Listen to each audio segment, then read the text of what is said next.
Hi, this is Denise. Hey, this is Maggie. Welcome to our podcast, Candor and Courage at Work. Denise and I have known each other for a long time, a couple of decades, HR pros, and we thought it might be helpful if we got together and shared some of the things that we've learned along the way. That's right, Maggie. Many struggle with being candid and being courageous, and we just want to use what we've learned to help you use those traits in your daily work life. Here's hoping that makes you more successful. And here we go. We had a question that we posed at the beginning of episode 4. Okay. And you may recall that was a question from Lynn. Yes, Lynn. Yes. Heard a lot about Lynn. Lynn had an epiphany and asked the question, essentially, if she's got a colleague that is not developing their people, does that mean they really don't care? Yes, and I remember my immediate response was Happy New Year. Right? Right. It was Happy New Year. Yes. Yeah, when that question came up, when we were doing episode 4, I remember my answer, and I wanted to keep it short because we need to move on to the content for that episode. But in meeting with my colleague last week, she talked about the podcast really hitting her, literally, I think she said, between the eyes. And Wow. So when we had a break and were able to talk more, she shared with me what was resonating with her. And it was Lynn's question. Okay. Cool. And so in determining what we would talk about next on Candor, I really focused in on Lynn's question because, I know you've heard from some feedback from folks as well that Exactly. Lynn really had a great question. Yep. And so today I want to do a deep dive into Candor because of Lynn's question and my colleague. And my colleague mentioned to me that the fact that Lynn said is her colleague being really kind by not growing and developing people. My colleague said, I'm not being kind. And that took me aback because I know my colleague is a very kind person. And so the quadrant in Kim Scott's book, if it's not ruinous empathy, it's malicious insincerity.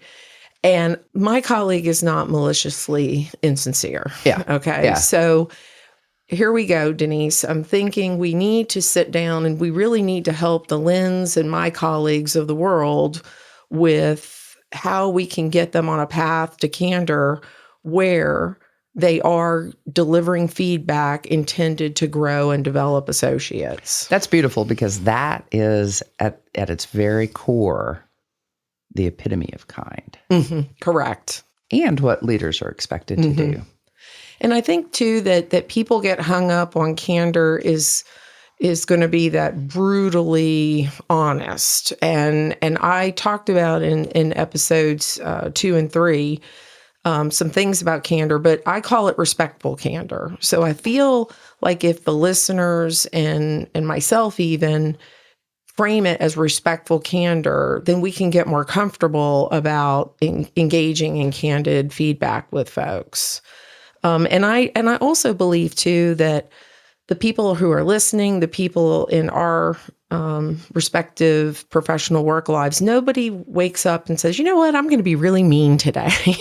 Well, I've known a couple of folks that have probably awakened to that sentiment, but not many, and not in my current circles. Right. So how do we gather our folks that are doing the best they can and wanting to be kind, but giving that feedback to folks? Excellent. So, we really have emphasized that respectful candor is kind. And I think that's a great launching point for reminding all of us, because I long practiced, brutal honesty. And then I would be silent when I had something that I didn't want to share.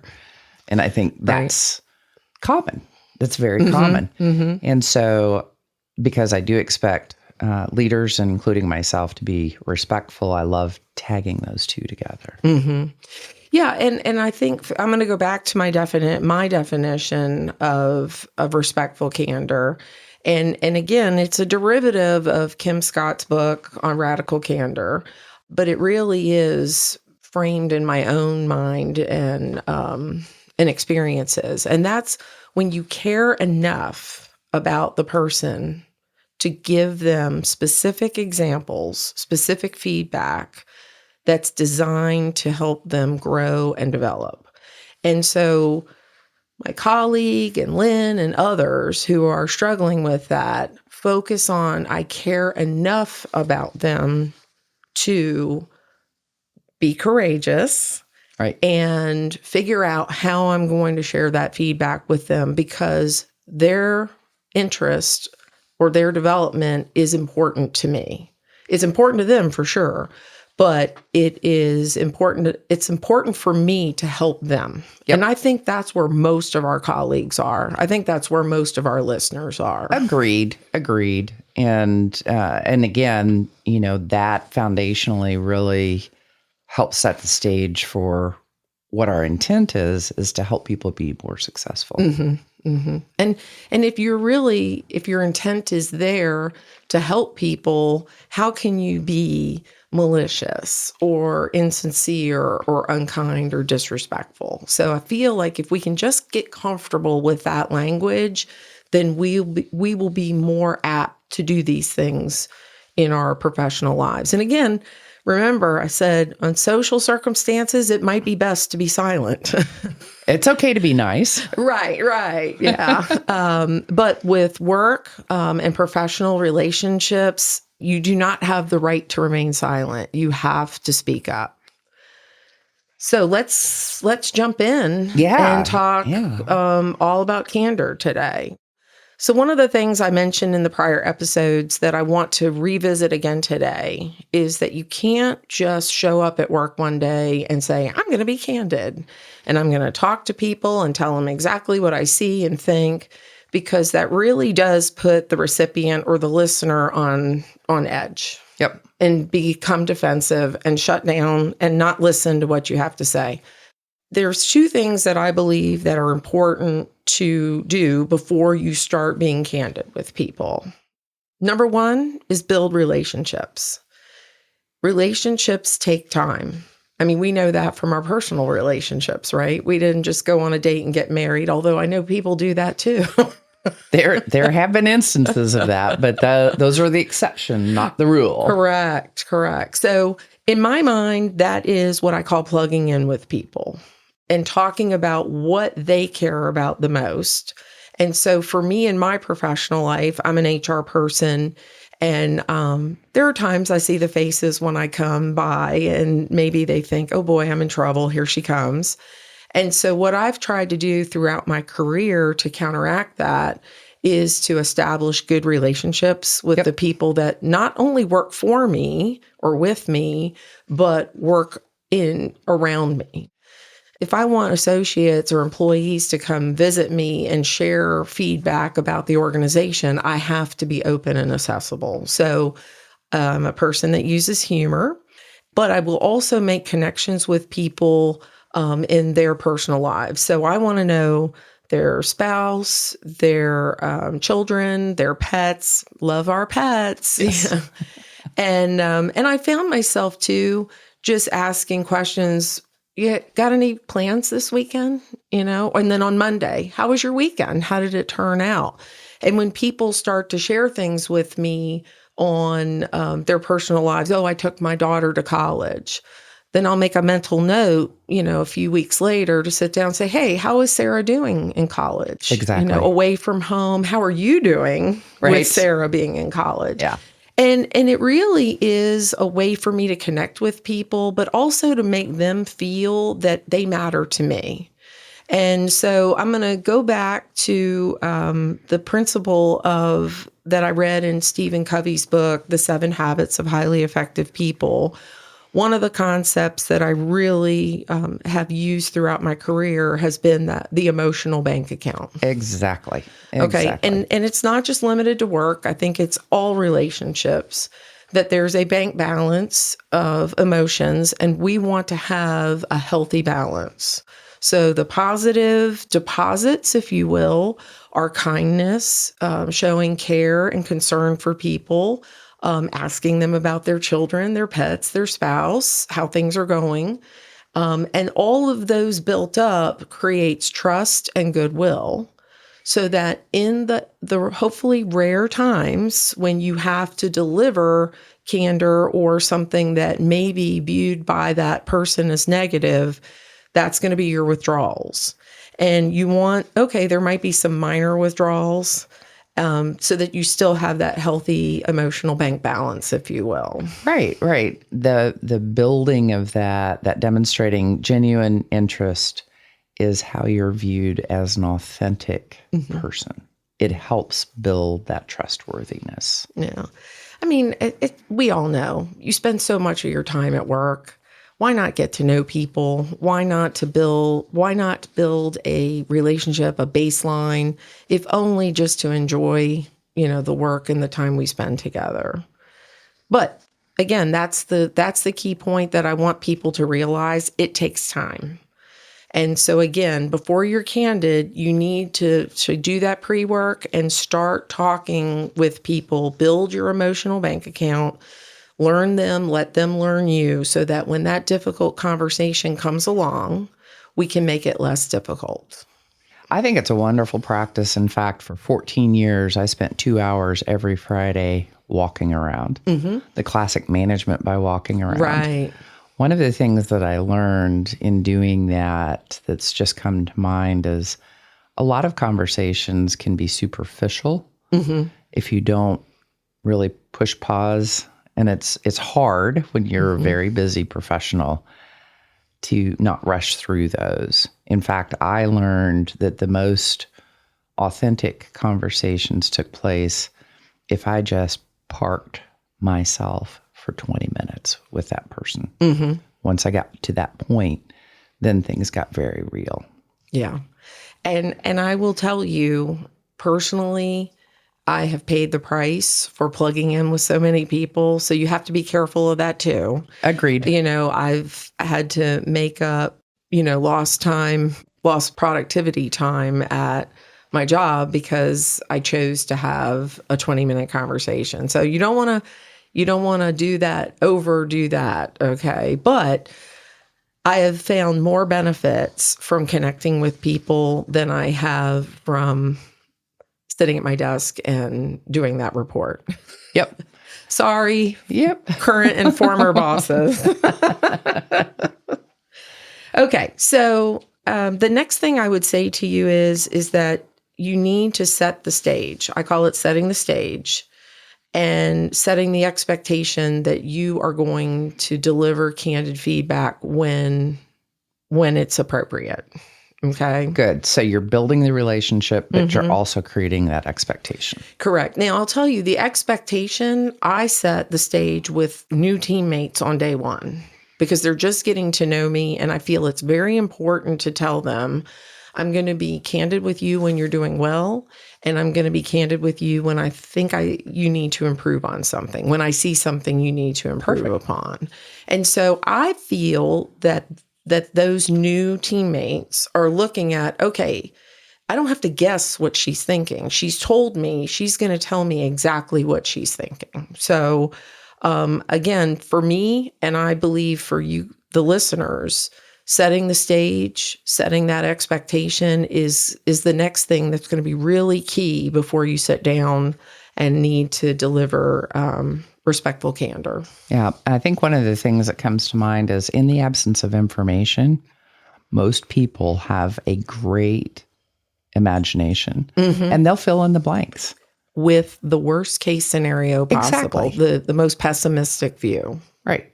The default is not no news is good news. Yes.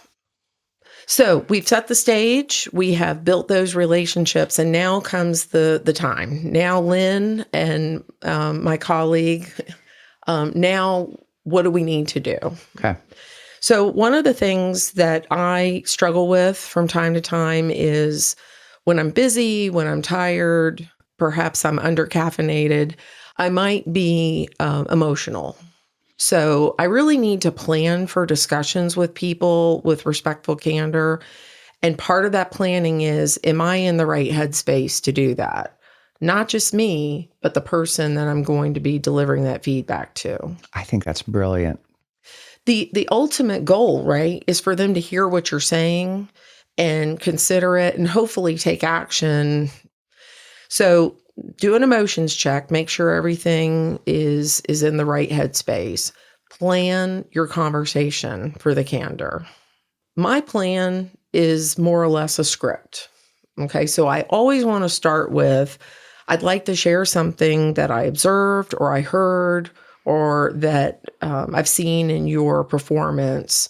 And I believe I'm going to give you some feedback, I believe, on how you can improve. So right there, I have said, you're about to hear something from me, but my intention is to help you improve, help you grow. And you use whatever language you feel is more natural to you. But I like to start off by saying that so it sets the tone for the conversation that's about to come forth. Perfect. So also, we want to focus on facts and observations. We don't want to label people.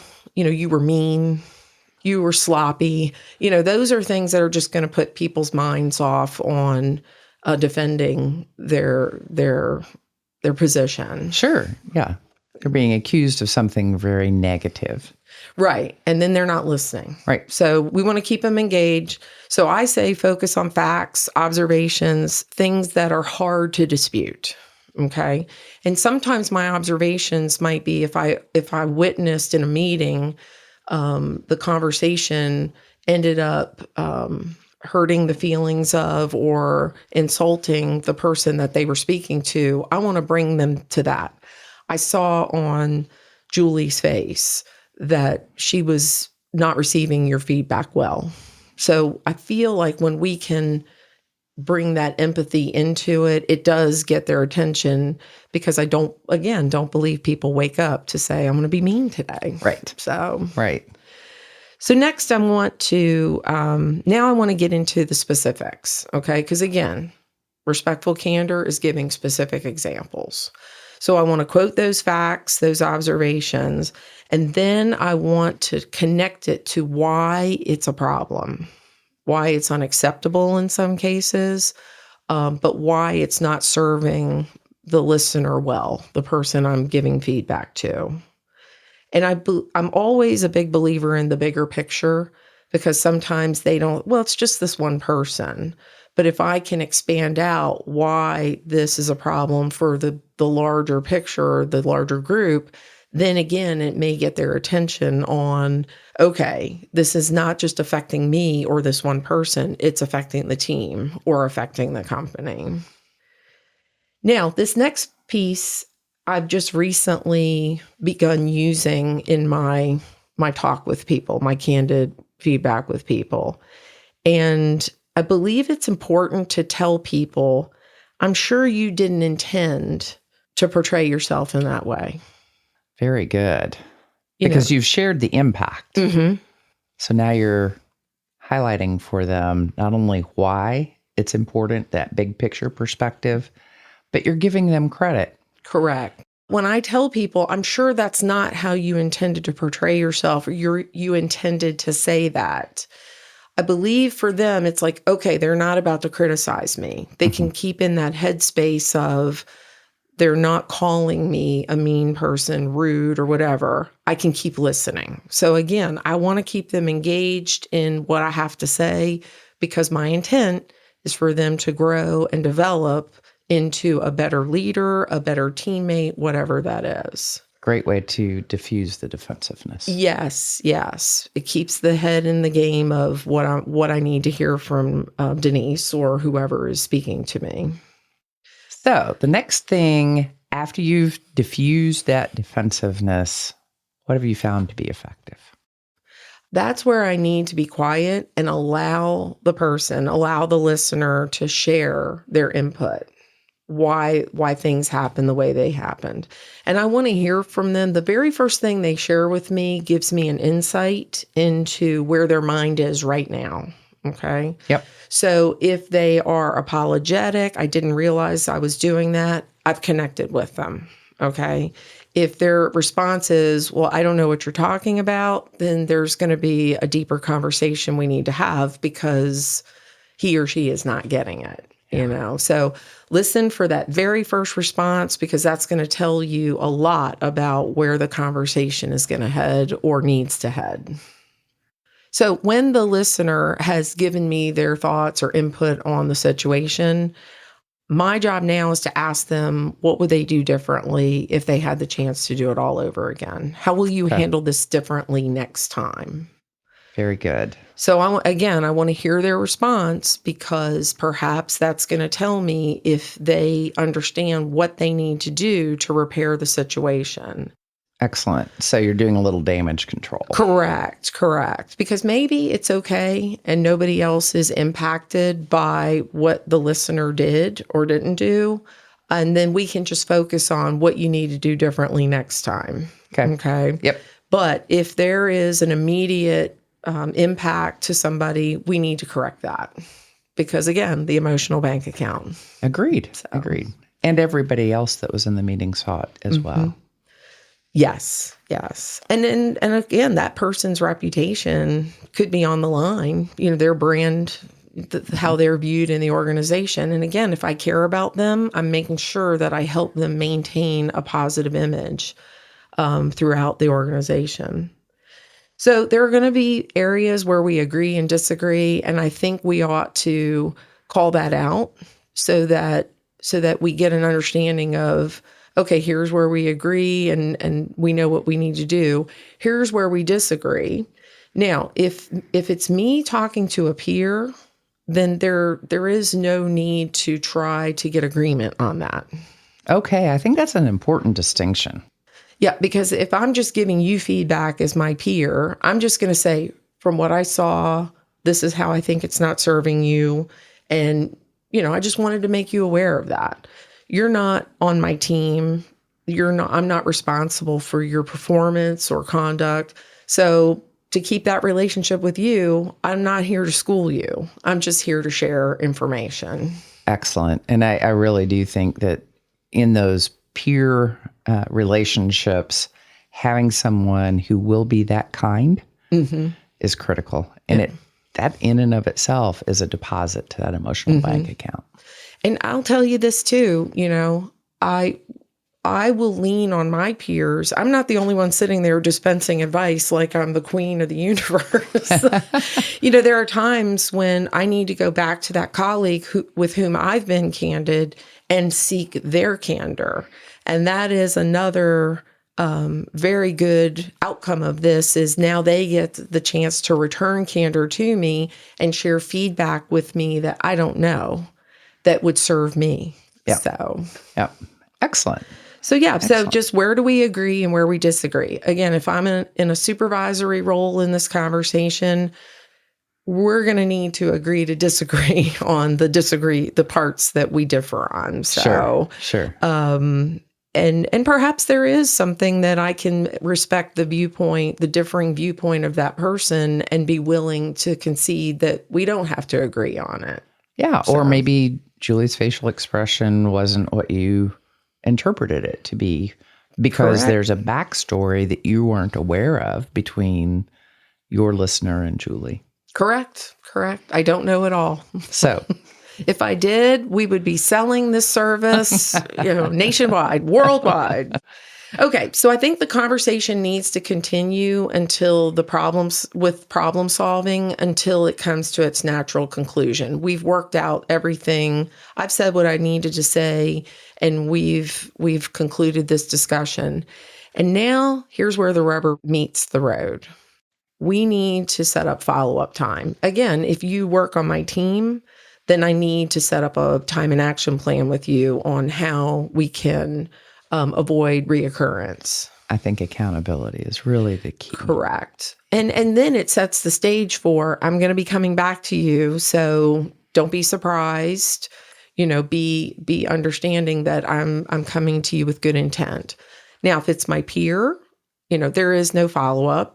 I'll just leave the door, conclude with, At any time that you want to talk about this further, then let's have a conversation. Let's schedule a time.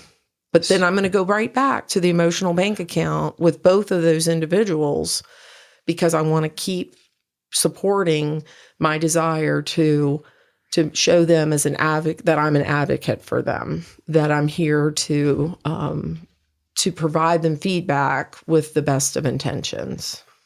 Excellent. And so one of the things I can envision happening as a result of having that kind of conversation is the listener and you concluding that conversation, and then the listener goes away and reflects on it and comes back and wants to revisit it and so forth.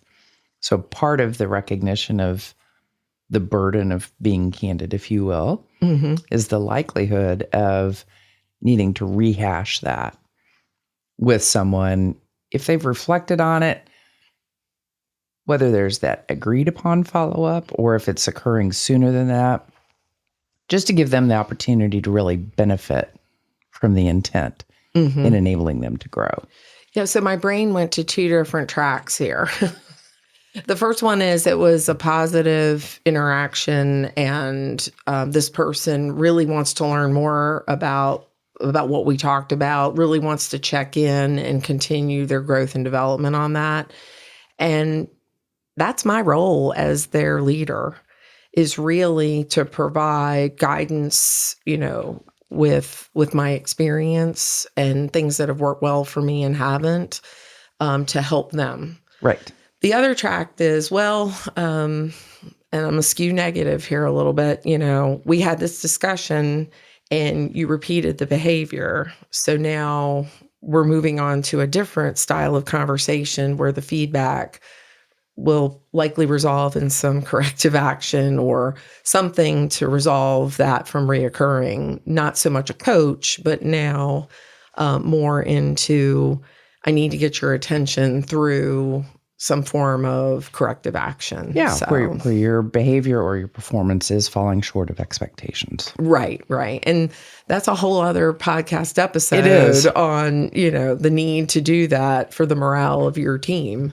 But yeah, I think if I stick in the positive lane, I'm loving this because I've created a dialogue. I've created a channel where you and I can talk. And again, maybe I can talk to the people that work alongside me and on my team and share with them my frustrations or share with them how I feel I'm falling short, because I believe when we are vulnerable and show who we are to people, that we are giving them trust that we don't see ourselves as perfect and that we need their feedback too, kind of like a mini 360. Oh, there you go. There you go. Yes. And I think, gosh, what helpful insights today's guidance has provided in enabling our listeners to understand the specific steps to be taken and some of the ramifications of that and so forth.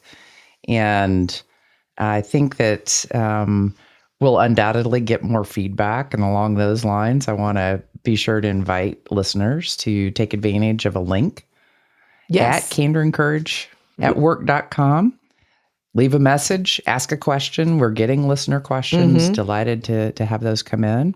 I'm so thankful to Lynn for her question, because that really has resonated with so many people, that your input as listeners only makes the whole conversation better. So thank you. Yeah, we're very appreciative of folks giving us that feedback. And then the other thing that I'll mention is that we're promoting Candor and Courage at Work on LinkedIn. Yes. With Talking About It Tuesday. So sometimes we'll make reference to content that we've covered in the podcast. Sometimes it'll be a teaser, maybe just a reminder, and maybe just some encouragement. Yeah. And so when you go to candorandcourage.com and you give us your feedback, we'd like to know your theme song. There you go. There you go. I have a few, but, musical rights won't allow me to belt them out right now. But. Very good. Well, Denise, thanks for a great conversation today on how to practice wisely being candid. Thank you.